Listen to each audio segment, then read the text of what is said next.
Panik atak və alkoqol qarışığı. Siz məndən tez-tez soruşursunuz ki, spirtli içkilər, məsələn, fərqli adlar çəkirsiniz. Bu araq ola bilər, viski ola bilər, pivənin özü ola bilər. Panik ataka necə təsir edir? Bir mütəxəssis olaraq mənim fikrim təbii ki, alkoqola qarşıdır. Çünki spirt bədənə daxil olarkən panik atak ehtimallarını çoxaldır və o yanlış düşüncədir ki, biz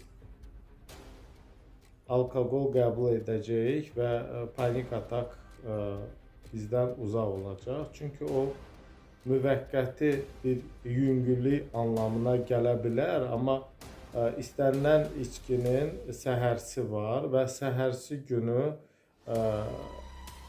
o özünü necə büruzə verəcək, yəni elmi nöqtədən bəllidir. Çünki spirt bədənə daxil olanda toksik bir mühit yaratmış olur və belə olan halda biz sonradan panik atak üçün daha böyük bir mühit yaratmış oluruq. Siz söyləyə bilərsiniz, onda doktor, əgər spirt zərərlidirsə, şərh yazacaqsınız. Niyə özünüz alkoqol qəbul edirsiniz və bunu təbliğ edirsiniz və s. və ilaxır. Yəni, fərqli bir bucaqlardan fərqli bir fikirlər söylənə bilər.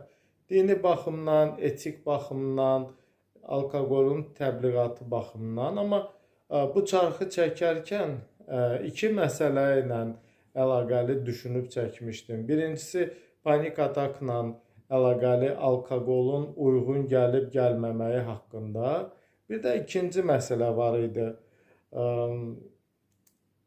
Bəzən insanlar nəyisə bilmədən ani dəqiqə emosional qərarlar verirlər və nəyisə bilmədən gördükləri kimi, düşündükləri kimi yozmuş olurlar. Amma əslində mən bu çarxı çəkəndə bu mövzunu da bir rolikdə iki mövzunu bitirmək və işıqlandırmaq istərdim. Çünki tövsiyəm odur ki, nəyisə bilmirsinizsə, dərhal qərar verməyin və kiminsə arxasıca danışıb yanlış düşünməyin. Çünki bu əslində mənim, bu da sübutu. Görürsünüz.